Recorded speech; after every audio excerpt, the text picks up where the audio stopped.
Perfecto. Bueno, gracias Mario y gracias hermanos, como dije al principio, por la invitación. Con este tiempo vamos a estar compartiendo la palabra de Dios. Y cuando hablamos del libro de Hechos, que ustedes ya han comenzado a transitar juntos, de alguna manera hay una especie de secreto necesario para entender el libro de los Hechos. Y tiene que ver digamos, con dos conceptos principales. El primero es la transición de la ley a la gracia. Cuando nosotros estudiamos, meditamos, leemos el libro de Hechos de los Apóstoles, tenemos que entender que es un tiempo de transición. Y como todo tiempo de transición, hay situaciones que se dan en una manera única en la Escritura, en el libro de Hechos de los Apóstoles. El libro de Hechos de los Apóstoles no es una medida que después vamos a ver replicada en el resto de la historia de la Iglesia. Cosas que sucedieron en el libro de Hechos de los Apóstoles no sucederían jamás en este tiempo. Quizás situaciones que se dan en este tiempo no podrían haber existido en el tiempo de Hechos de los Apóstoles. La historia de la economía de Dios, de cómo Dios trata al hombre, genera una transición a partir de la cruz del Calvario. Aquel viejo pacto, el pacto de la ley, es renovado por un nuevo pacto en la sangre del Cordero, en la sangre del Hijo de Dios. Y la iglesia que nace a partir del sacrificio de Cristo en la cruz del Calvario, nace en Hechos capítulo 2 y atraviesa un tiempo, lo que le llamamos un tiempo de transición, el primer siglo, en la iglesia primitiva, que de alguna manera es como decimos, es un tiempo muy especial en el cual nosotros, aquellos que nos gusta estudiar la palabra, tenemos que también abordarlo con mucho cuidado, porque podemos llegar a malinterpretar algunos aspectos relacionados. ¿Por qué? Porque es un tiempo de transición. Es un tiempo de transición. Y eso es importante que siempre lo tengamos en cuenta cuando estudiamos el libro de Hechos de los Apóstoles. Y otro aspecto es el trasfondo histórico, que es algo que vamos a estar trabajando hoy juntos. El trasfondo histórico, ¿por qué? Porque en el libro de Hechos de los Apóstoles nos encontramos con vidas, nos encontramos con personas. Y en este caso, hoy nos toca hablar un poquitito acerca del apóstol Pablo o de Saulo, quien después se transformaría en el gran apóstol del Señor y de Pedro. Entonces, necesitamos saber aspectos del trasfondo histórico de la vida de estas personas que nos van a llevar a entender, a comprender un poco más el texto que hoy nos toca y también a poder profundizar en lo que Dios estaba obrando en sus vidas. Así que vamos a compartir juntos en la primera parte del pasaje que nos toca hoy, Hechos capítulo 9, versículo 23 al 31, dice la Escritura: pasados muchos días los judíos resolvieron en consejo matarle. Pero sus acechanzas llegaron al conocimiento de Saulo, y ellos guardaban las puertas de día y de noche para matarle. Entonces los discípulos, tomándole de noche, le bajaron por el muro, descolgándole de una canasta. Cuando llegó a Jerusalén trataba de juntarse con los discípulos, pero todos le tenían miedo. Es acá donde tenemos que entender un poquito el contexto y el trasfondo. ¿Por qué le tenían miedo? Por todo lo que Saulo había generado anteriormente en la iglesia del Señor. Dice que le tenían miedo, no creyendo que fuese discípulo.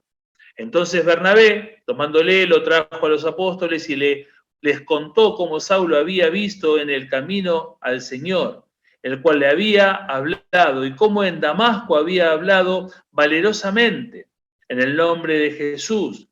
Y estaba con ellos en Jerusalén y entraba y salía y hablaba denodadamente en el nombre del Señor. Y disputaba con los griegos, pero estos procuraban matarles. La tercera vez que aparece esta expresión, que los griegos o los que estaban en contra de la cruz de Cristo querían matarle.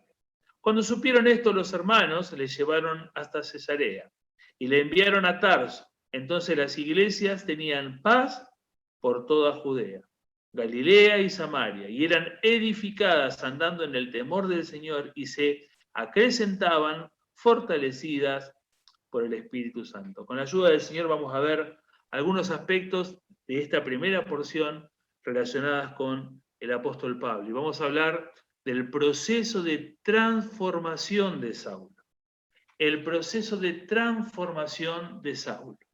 Cada uno de nosotros, ustedes han estado leyendo seguramente en las semanas anteriores acerca de la conversión de Saulo camino a Damasco. Ahora, como en la vida de él y también en cada una de nuestras vidas, Dios tiene que hacer un trabajo, un proceso de transformación. Dice el versículo 23 y 24, pasados muchos días, los judíos resolvieron en consejo matarle, pero sus asechanzas llegaron a conocimiento de Pablo. Cuando nosotros miramos la historia, por eso hablamos del trasfondo, por eso hablamos de lo anterior y de lo posterior a este pasaje. Necesitamos entender más ampliamente toda la historia del primer siglo de la Iglesia.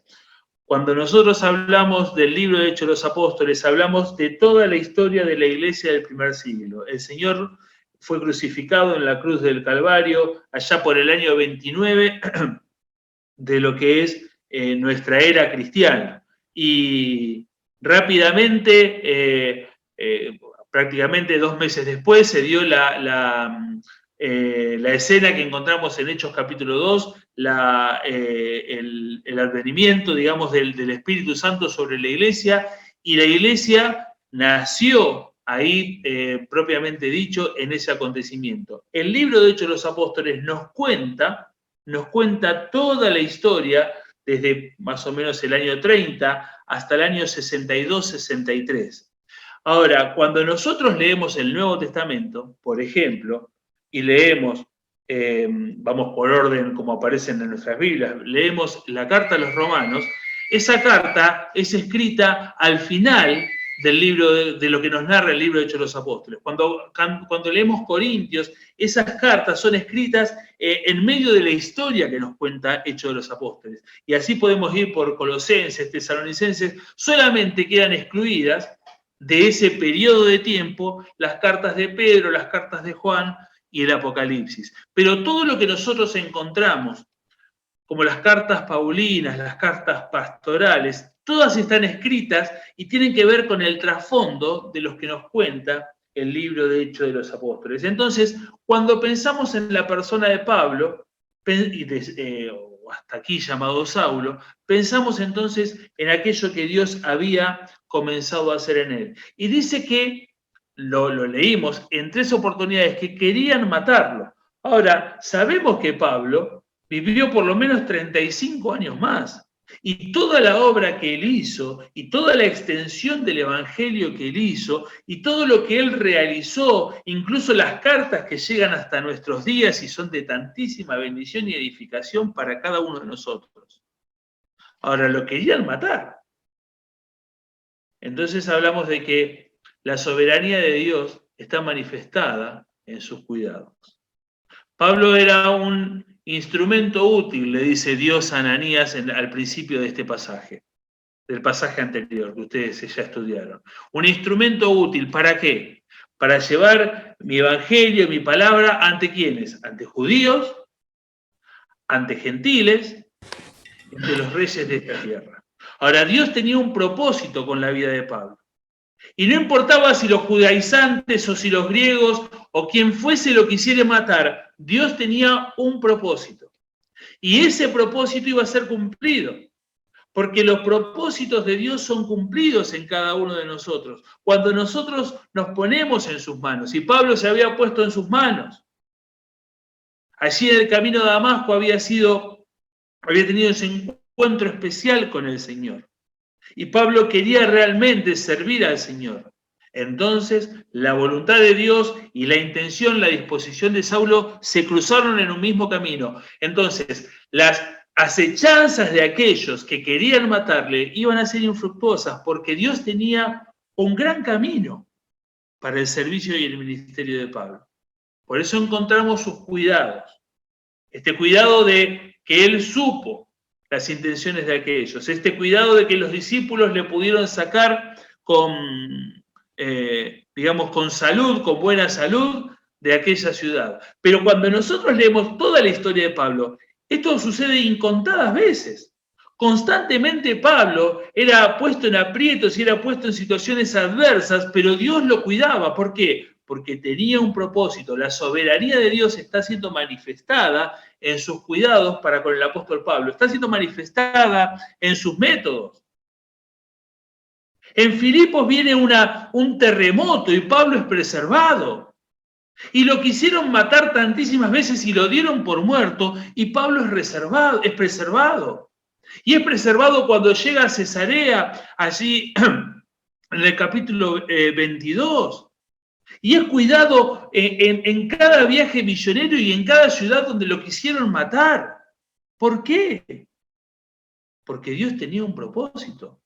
La soberanía de Dios establecía de que ese siervo suyo estaba haciendo su voluntad y que Dios iba a cumplir en él su voluntad, y tenía que llegar Pablo a escribir: he peleado la buena batalla, he corrido la carrera, he peleado la buena batalla, he guardado la fe. ¿Por qué lo pudo decir? Porque concluyó la obra que Dios le había dado. ¿Y por qué la pudo concluir? Porque la soberanía de Dios lo cuidó. Porque la soberanía de Dios estuvo presente en cada método, en cada necesidad que Pablo tenía. ¿Para qué? Para cuidarlo. La soberanía de Dios fue manifestada en sus tiempos. Pablo no murió cuando sus adversarios quisieron. Pablo murió cuando terminó de predicarle a Nerón, cumpliendo las palabras que Dios le había dicho a Ananías. Es útil para llevar mi evangelio, mi palabra ante judíos, y es lo que hacía Pablo. Pablo llegaba a una ciudad y lo primero que iba era ir a la sinagoga. Y ahí duraba, de acuerdo al ánimo de los judíos de la ciudad, a veces un día de reposo, o sea, un sábado, a veces 2, o sea, 1 o 2 semanas, hasta que lo echaban de la sinagoga. ¿Y después dónde iba Pablo? Pablo era un especialista en encontrar el lugar donde podía predicar el evangelio, los lugares públicos, los lugares donde más gente se reunía. Y allí duraba 1 o 2 semanas aproximadamente hasta que lo echaban. Y no lo echaban de buena manera. O lo encarcelaban, o lo apedreaban, o intentaban matarlo de una u otra manera. Y cuando Pablo salía, ¿cuál era su objetivo? Encontrar una nueva ciudad. ¿Para qué? Para volver a hacer lo mismo, para predicar el evangelio. Y así llegó a predicarle al mismísimo Nerón, al mismísimo hombre más importante del mundo antiguo, del mundo en el que Pablo estaba viviendo. Y cuando llegó eso, cuando llegó ese tiempo, pudo escribirle a Timoteo: ya está, por lo demás me está reservada la corona de justicia. Entonces, Dios iba a cumplir en Pablo el propósito. Al principio de su historia en la fe, encontramos en este pasaje en 3 ocasiones que dice la expresión querían matarlo. Pero Dios tuvo cuidado de él. Y Dios ideó y se valió de todos los métodos. Y Dios dio el tiempo justo en el que Pablo también, por amor a Cristo, fuese sacrificado. Porque murió decapitado por dar testimonio de aquel que un día había muerto por él en la cruz de Calvario. La soberanía de Dios, cuidándonos, protegiéndonos de distintas maneras y haciendo que cada cosa suceda en el tiempo justo. Y la pregunta es: ¿cómo me llevo? ¿Cómo me llevo? ¿Cómo concibo yo la soberanía de Dios?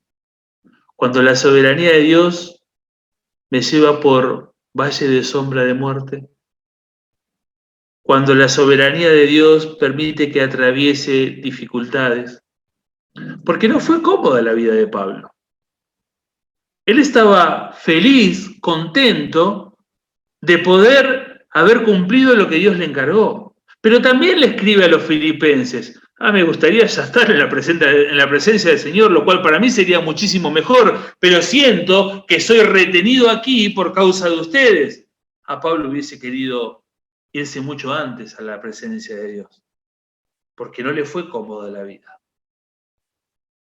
Entonces, ¿cómo siento? ¿Cómo me llevo? ¿Cómo me relaciono con este atributo de Dios de que Él hace lo que quiere, como quiere, en el tiempo que quiere? Y nosotros estamos en sus manos. Él nos bendice, Él nos ama, Él nos cuida, pero nos preparó, nos diseñó con un propósito y Él lo quiere cumplir. En Pablo lo cumplió. ¿Y en vos y en mí? ¿Dejamos que Él realmente desde su soberanía actúe con libertad en cada uno de nosotros? Dice el versículo 26 y 27, cuando llegó a Jerusalén, trataba de juntarse con los discípulos, pero todos le tenían miedo, no creyendo que fuese discípulo. Y esa expresión es maravillosa.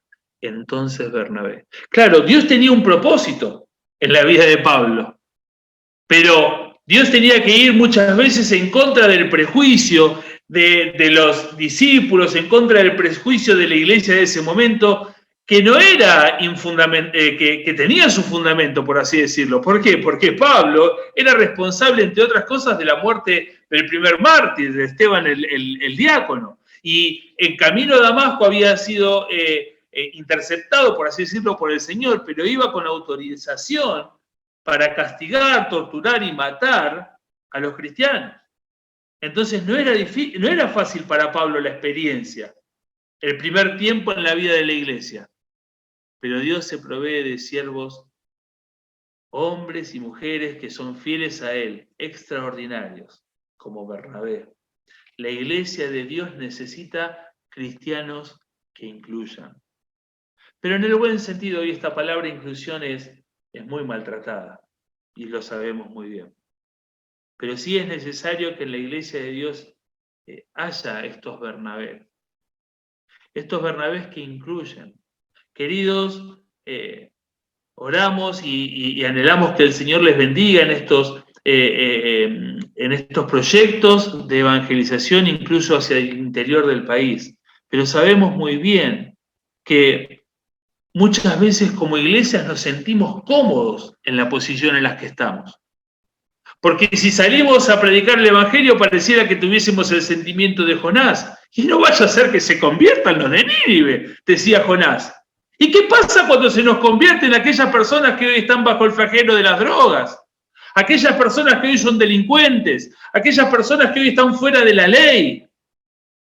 Y nos incomodan, y no son. Y Pablo tenía todos los antecedentes habidos y por haber. Nadie se quería. Tenemos la linda costumbre, ¿no? En nuestras iglesias nos sentamos uno al lado del otro y cuando uno llega sin Biblia le compartimos la Biblia y si hay que compartirles el himnario, nadie se le acercaba a Pablo. Parecía que Pablo era el único que tenía COVID. Todos lo querían lejos. Pero había un Bernabé. Había un Bernabé que, me lo imagino, presentándoselo a Juan, presentándoselo a Pedro. Él es Saulo. Él es Saulo. Sí, está bien antes, pero se convirtió. Y no saben qué bien que le fue predicando el Evangelio en Damasco. Alguien que lo acercaba. La iglesia de Dios necesita cristianos como Bernabé, cristianos que restauren. Cristianos que restauren vidas. El Señor lo había salvado. Pablo había entendido que aquel sacrificio en la cruz, que aquella sangre derramada también era por él. Había entendido la profundidad de todo lo que ella había aprendido, de la ley, de los profetas, y lo había visto reflejado en la persona del Salvador. Ahora había que restaurar la vida de Pablo. Había que restaurar aquel dolor por haber perseguido a la iglesia del Señor. Había que restaurar la vida de Pablo en el sentimiento hacia Esteban, en lo que él había afectado y había lastimado a tantas personas. Queridos, bien sabemos que atravesamos tiempos muy difíciles, en general en nuestro país, en la sociedad. Las personas están destruidas. Alguno quizás se acuerda de aquel viejísimo coro que decía, vidas hechas pedazos te llevaron al cruel calvario. Las vidas están hechas pedazos. Y llegan a la iglesia con un desorden tremendo, con un desorden que quizás no logramos entender. Hay veces que cuando nos sentamos a conversar con una mujer, con un hombre, alguien nuevo que se acerca, tenemos que ir con un papel y una lapicera para tratar de entender lo que es esa vida, porque es difícil. Pero somos llamados a restaurar, somos llamados a incluirlos en las filas de la iglesia. Necesitamos este Bernabé en cada reunión, en cada grupo de trabajo, en cada asiento de nuestra iglesia.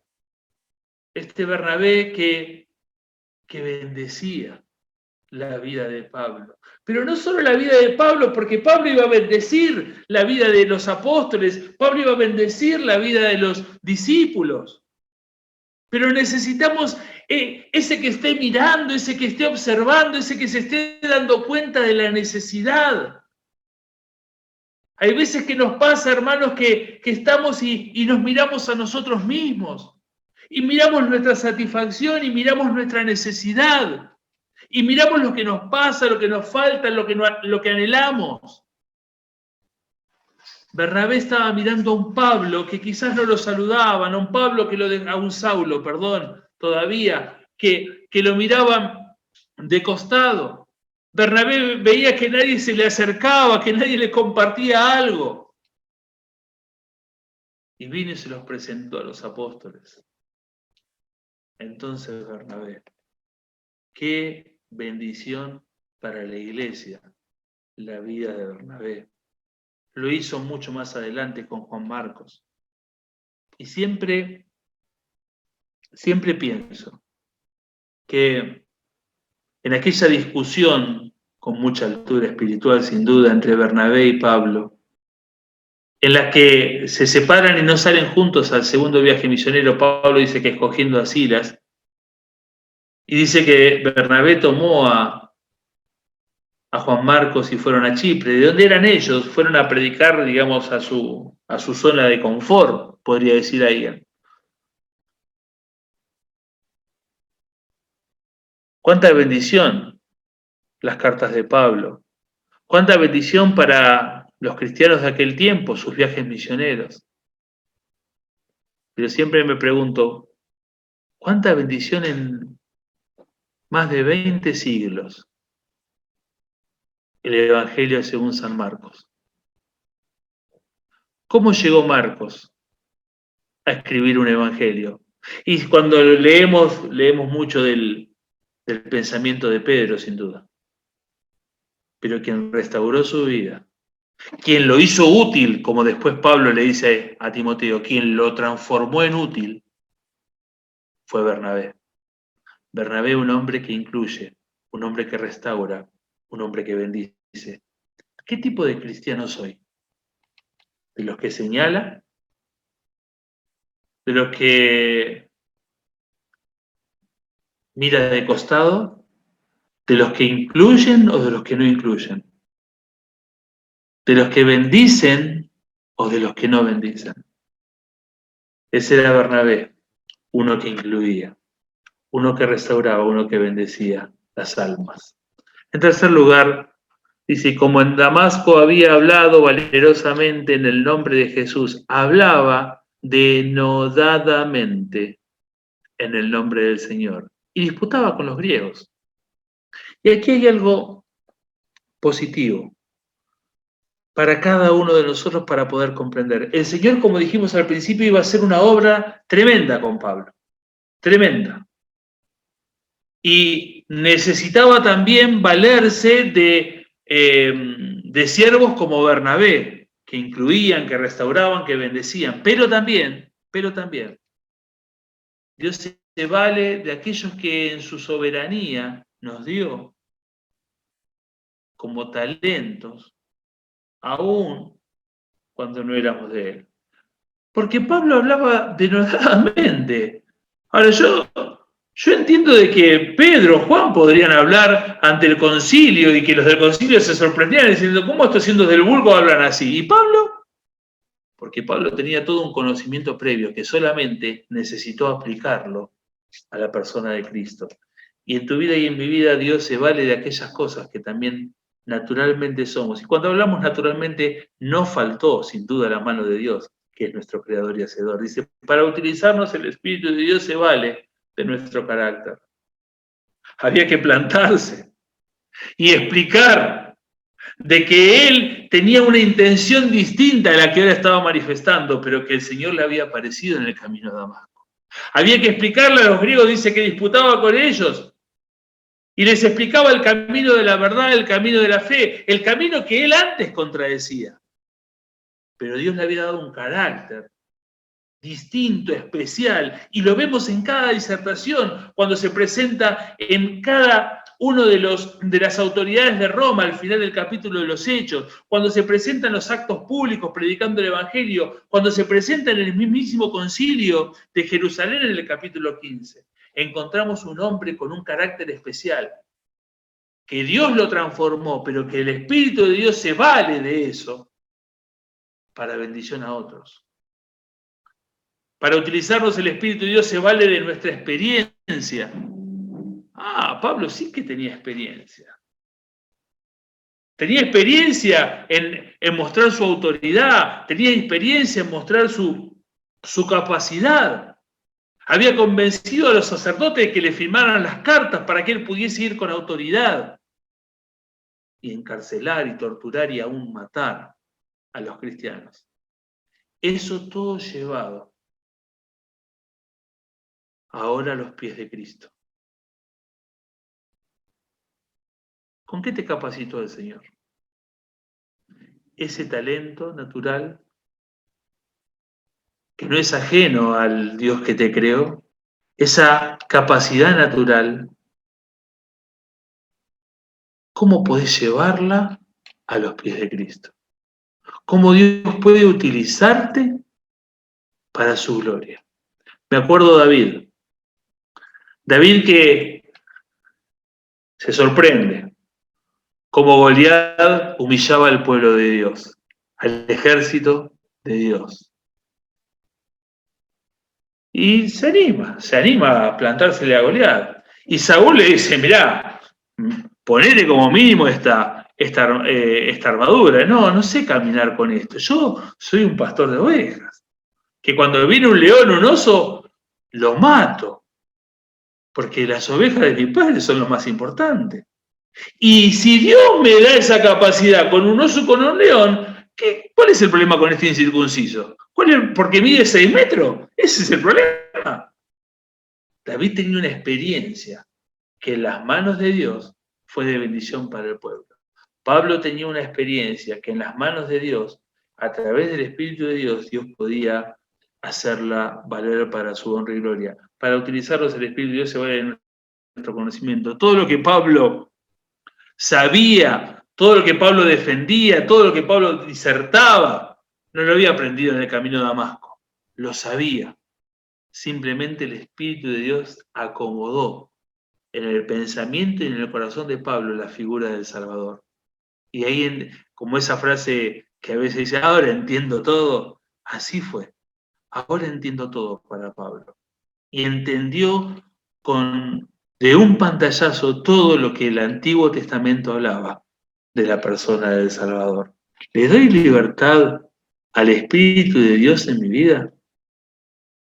Para que se valga de mí, de mi conocimiento, de mis capacidades, de mis talentos, o los reservo para mí, los pongo a disposición del Señor, pongo mis características personales a los pies del Señor, o me las guardo para mí.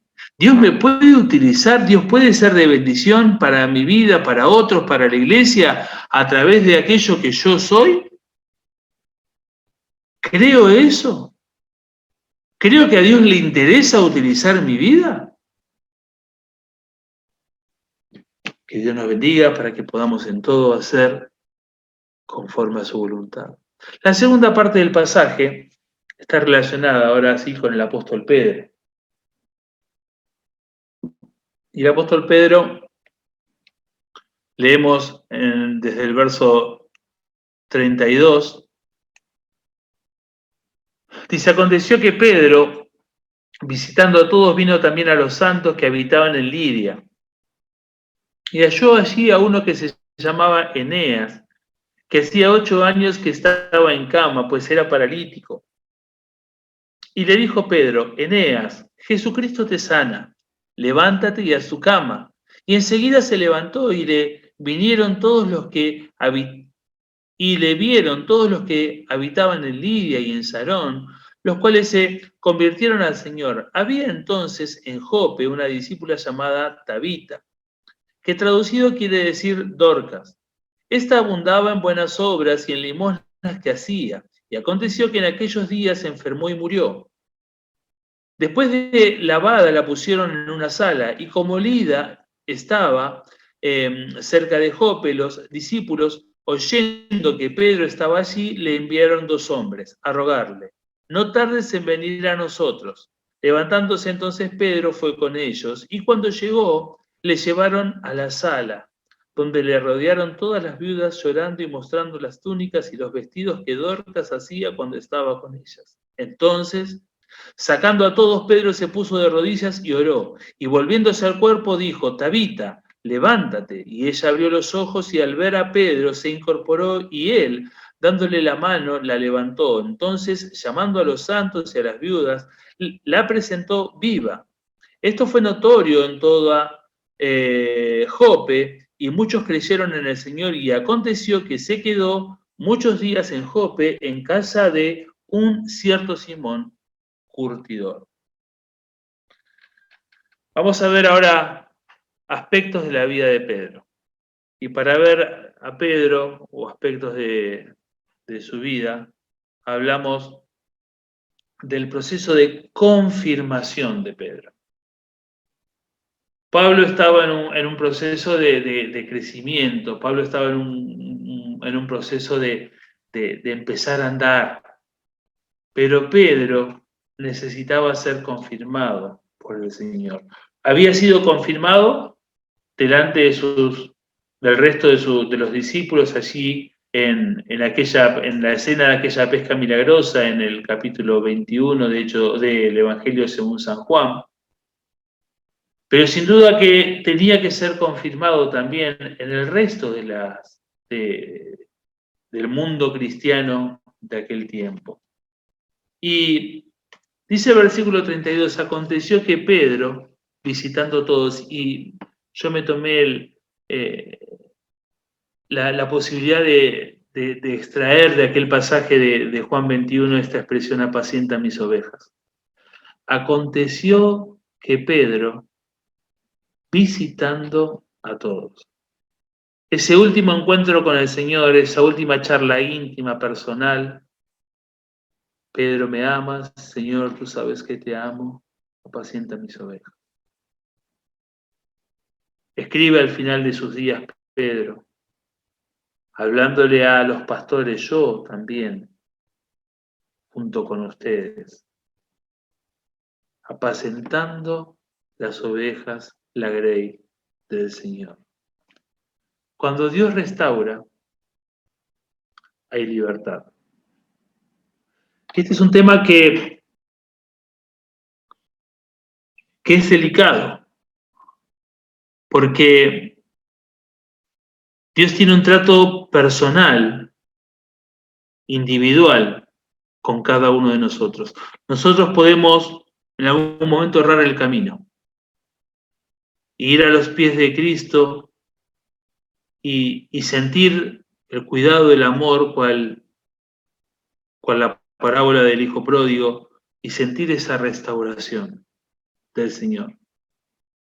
Pero como el hijo pródigo también fue presentado de alguna manera delante de su hermano, y de alguna manera esa fiesta fue el tiempo en el que el padre pudo mostrar la restauración de aquel hijo, es que Dios también nos da a nosotros ese lugar, trabaja con nosotros, pero también llega el momento en que la iglesia va reconociendo delante de los hermanos esa restauración.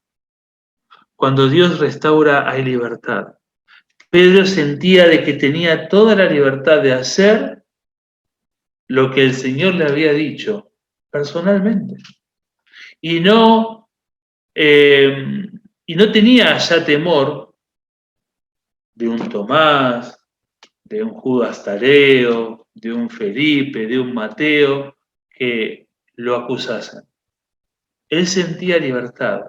Él sentía ese compromiso delante del Señor de apacentar las ovejas. Así se lo dijo el Señor.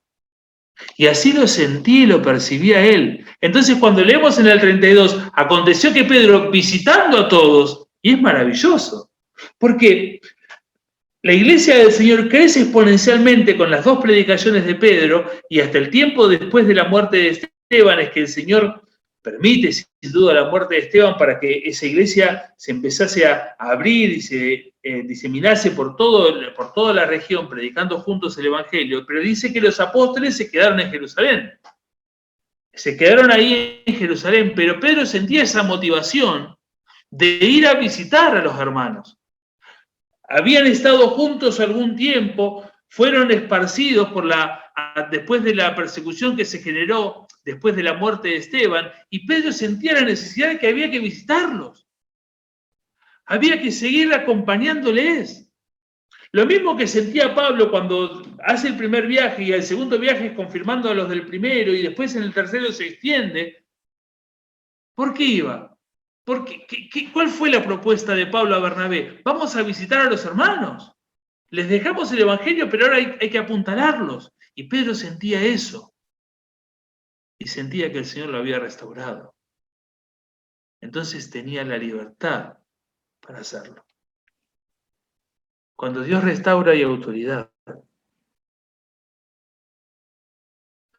Cuando Dios restaura hay autoridad.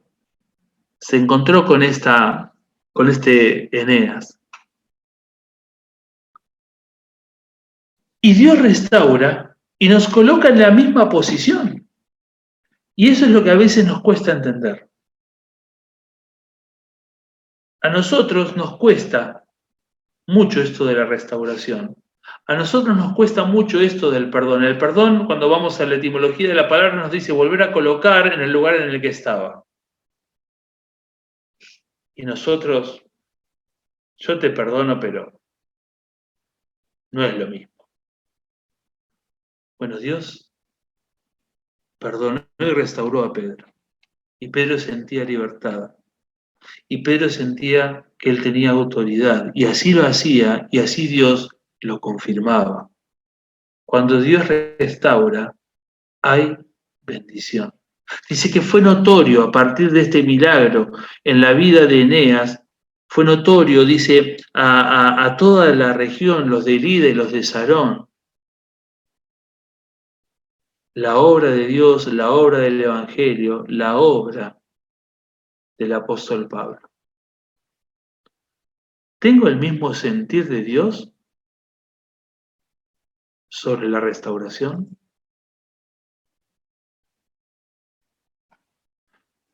Algún día me lo pregunté hacia mí mismo, ¿le sigo juzgando o condenando a los hermanos los pecados que Dios ya le perdonó?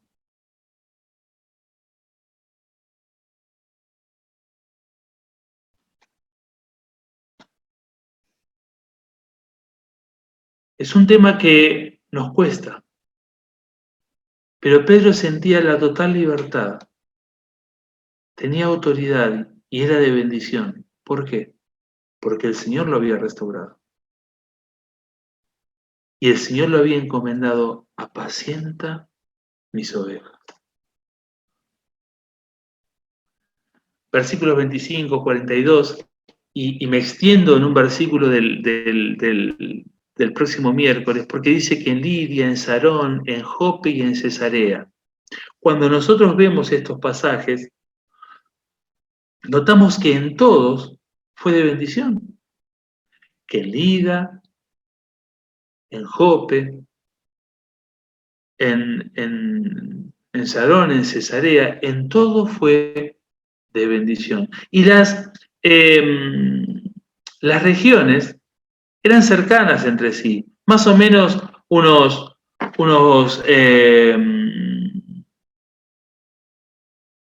unos 20 kilómetros de distancia la una de la otra. Dios bendice la respuesta diligente ante la convicción personal. ¿Por qué? Porque al primer lugar, él fue por esta decisión personal, por esta convicción personal de ir a visitar a todos, por esta convicción de que él tenía esa responsabilidad que Dios le había encomendado. Y Dios lo bendijo en Lida y lo bendijo en Sarón. Pero después, Pedro va ¿a dónde? A donde lo llamaron. Dios bendice la respuesta diligente ante la necesidad de otros. Muchas veces la cuestión es lo que yo siento delante del Señor, pero también cuando veo la necesidad, cuando soy dirigente en la necesidad de otro, siempre me quedé pensando, ¿qué pretendían los discípulos de Jope? Porque le dijeron, vení pronto. ¿Y qué pretendían? Quizás lo que finalmente pasó. Pero qué importante es que Pedro reacciona diligentemente, no solo a lo que él sentía, porque bueno, esto lo siento yo creo que hay que ir por acá y vamos. Pero esto me lo endosan de afuera, no tengo nada. Y Pedro responde. Dios bendice la respuesta diligente ante su llamado. ¿Por qué? Porque en Cesarea, él llega a Cesarea porque Dios se los mostró de una manera contundente. Tenés que ir a casa de Cornelio. Entonces, ¿qué había en Pedro? Había diligencia, había predisposición para sus proyectos personales, para cuando había necesidad en otros, cuando Dios claramente le hacía un llamado. Entonces, cuando hay diligencia, Dios bendice. Cuando hay diligencia, Dios bendice. ¿Me considero un cristiano diligente? ¿Un cristiano observando la necesidad de otros? Hoy en este tiempo es tremenda. No solo, como decíamos, la necesidad espiritual, sino también las necesidades materiales. Y tenemos que tener, y como hemos visto en el retiro de ancianos, los que han podido participar, el discernimiento para hacer la obra que Dios quiere que hagamos. Y cuánta responsabilidad que tenemos, porque pensamos que llevando el Evangelio solucionamos todo, lo más importante sin duda. Pero como dice Santiago, si no le das, o sea, si no le das lo material, ¿cómo podés sustentar lo espiritual? Me considero un cristiano diligente. Pedro era un cristiano diligente. Pedro realmente, la obra de él era bendecida, porque él mostraba esta convicción, esta diligencia delante de Dios. Para terminar, queridos hermanos, el 39 y el 40 dice, levantándose entonces Pedro se puso de rodillas y oró y dijo, Tabita, levántate. Dios puede obrar milagros cuando hay disposición. Pedro podría haber dicho a los de Jope, hermanos, estoy ocupado acá también, y hay necesidad aquí también. Pero fue en busca de aquellos, perdón, fue en compañía de aquellos que tan, digamos, desesperadamente le habían buscado. Dios puede obrar milagros cuando hay disposición. Dios puede obrar milagros cuando hay dependencia. Dice que se arrodilló y oró. Se arrodilló y oró. Cuando hay una dependencia de nuestra vida hacia Dios, cuando hay una búsqueda sincera de su voluntad, Dios sin duda puede obrar milagros en cada uno de nosotros. Dios puede obrar milagros cuando hay fe. Pedro oró y dijo, Tabita, levántate. Eso es un acto de fe, un acto de confianza. Dios tiene poder. Cuando hablamos de milagros, seguramente no podemos considerar que Dios hoy nos va a utilizar para resucitar a alguien desde lo físico, pero sí que de lo espiritual. Hoy hay almas perdidas rumbo a una condenación justa y eterna. Y si hay disposición de cada uno de nosotros, si hay dependencia de Dios y si hay fe, la obra de nuestra predicación sin duda puede obrar milagros, Dios, pasando almas del reino de Satanás al reino de su amado Hijo. Almas perdidas y rumbo a una condenación justa y eterna pueden ser trasladadas a la presencia de Dios y a la vida de fe en este mundo y a una eternidad con aquel que nos amó y dio su vida por cada uno de nosotros. ¿Estoy preparado para las maravillas que Dios puede y quiere hacer en mi vida? Porque muchas veces nos ponemos a pensar, oh, ¿cómo obraba Dios en esta gente? Este Pedro, este Pablo, este Juan. Pero eran muy parecidos a nosotros. Simplemente tenían disposición, tenían dependencia y tenían fe. Y eso los hacía diferentes. Y eso los hacía de canales de bendición para aquellos que le acercaban. La pregunta es si vos y yo estamos preparados para las maravillas que Dios puede y quiere hacer en mi vida.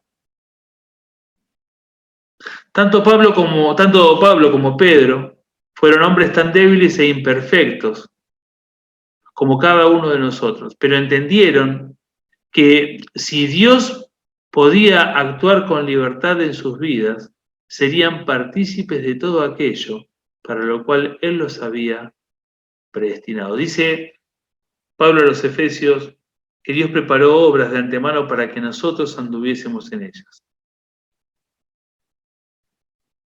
La pregunta final es, ¿estás dispuesto a realizar aquello que Dios preparó de antemano para tu vida? ¿Estamos preparados para que Dios pueda obrar de tal forma en nuestra vida, de acuerdo a aquello que Él ya preparó? Había preparado obras para Pedro, pero Pedro era un simple pescador y Dios lo hizo un pescador de hombres. Esas obras que Dios preparó un día se cruzaron con la disposición, con la diligencia de Pedro, y Pedro fue lo que Dios había preparado que sea. Lo mismo Pablo. Era un hombre, un acérrimo defensor del judaísmo, pero Dios había preparado de antemano obras para que él fuese testigo fiel ante judíos, gentiles y los reyes de esta tierra. Y lo logró y lo pudo ser, pudo realizar eso que Dios había preparado para él porque un día tuvo disposición. ¿Estoy dispuesto a realizar aquello que Dios preparó de antemano para mí? Que así sea. Que Dios me bendiga.